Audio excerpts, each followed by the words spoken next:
A editora Árvore da Vida apresenta Alimento Diário. Série Gálatas, o único Evangelho, o Evangelho de Cristo. Título do volume 2: O Ouvir da Fé. Autor Pedro Dong.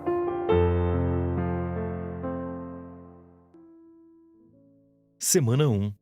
A fidelidade de Paulo quanto à verdade do Evangelho. Quarta-feira. Ler com oração. Sabendo, contudo, que o homem não é justificado por obras da lei, e sim mediante a fé em Cristo Jesus. Também temos crido em Cristo Jesus, para que fôssemos justificados pela fé em Cristo, e não por obras da lei, pois, por obras da lei, ninguém será justificado. Gálatas 2:16. Suportar a pressão para preservar a verdade do Evangelho. Paulo era um líder sensível à direção do Espírito. Como os judaizantes que saíam de Jerusalém ainda não estavam claros da verdade do Evangelho pregada por Paulo, o Espírito revelou a ele a necessidade de subir até lá para lhes expor o conteúdo deste Evangelho. Além disso, ele buscou ter comunhão com os apóstolos naquela igreja para lidar com a questão de alguns judeus exigirem que os gentios, além de se converterem, também fossem circuncidados como condição da salvação eterna de Deus. A verdade do Evangelho está assentada fundamentalmente na graça que Deus nos concedeu por meio da obra de Cristo na cruz. Deus nunca impôs nenhuma condição além de nossa fé em Cristo. Quando cremos, somos salvos pela graça. Para Deus, basta crer. Ainda que os apóstolos de Jerusalém tivessem maior status que Paulo, em nenhum momento ele se deixou intimidar. Contudo, nem mesmo Tito, que estava comigo, sendo grego, foi constrangido a circuncidar-se. E isso por causa dos falsos irmãos que se entremeteram com o fim de espreitar a nossa liberdade que temos em Cristo Jesus e reduzir-nos à escravidão, aos quais nem ainda por uma hora nos submetemos, para que a verdade do Evangelho permanecesse entre vós. Gálatas 2:3-5. Paulo e Tito não se submeteram àquilo que não era a verdade do Evangelho.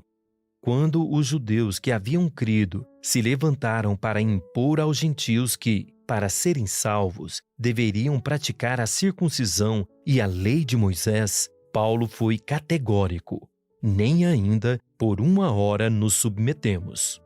O que hoje significam a circuncisão e a prática da lei de Moisés? Significa pararmos de depender do Espírito e do poder que há na palavra e tentarmos aperfeiçoar-nos baseados em nosso esforço natural. Em outras palavras, significa fazermos a obra de Deus baseados em nosso currículo, conhecimento bíblico e em nossa vontade própria.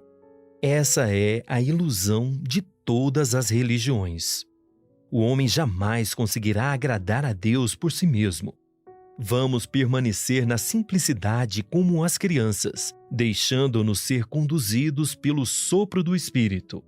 Foi por isso que Paulo, Barnabé e Tito não cederam aos judaizantes sequer por uma hora, para proteger os irmãos de sua tentativa de levá-los de volta à escravidão da lei. Eles foram absolutos, tão fiéis a essa verdade que os judaizantes não tiveram coragem de constranger Tito, que era um gentil grego, a circuncidar-se. A única lei que cumprimos é a lei de Cristo, a lei do Espírito. E por que não devemos viver em função das leis religiosas ou regras exteriores? Porque a lei não pode com nossa carne. É como se ela estivesse enferma, enfraquecida diante da força do pecado que habita na carne humana. Mas, quando crucificamos a carne, não mais ficamos reféns do poder do pecado. Se continuarmos a viver em nosso velho homem, seremos reféns do pecado. Por sua própria força, o homem não será capaz de libertar-se dessa prisão e viverá em conflito constante, pois quer viver praticando a lei e fazendo o que agrada a Deus, mas não tem força para fazê-lo, porque o pecado está em sua carne. A prática da lei não nos aponta uma saída, somente expõe o quão fracos nós somos diante do pecado. Por que voltar novamente a essa prisão? Era isso que os judaizantes faziam ao exigir que os gentios que se convertessem fossem circuncidados e praticassem a lei de Moisés. Paulo, Barnabé e Tito não podiam ceder a essa pressão. A convicção da verdade do Evangelho fez com que eles fossem absolutos e não cedessem à pressão desses judaizantes. Assim devemos ser também. Para algumas situações na vida, devemos ser flexíveis, mas, quando se trata da verdade do Evangelho, não devemos ceder sob nenhuma condição. Agora anote conforme o que você recebeu na leitura de hoje: a luz na palavra, a direção, a admoestação. Ore e faça um grito de guerra com base nesses itens, para que a palavra profética seja sedimentada em seu coração. Esperamos você amanhã para mais uma leitura do Alimentos Diário. Baixe e desfrute do nosso aplicativo EAV Play, disponível na Play Store e App Store.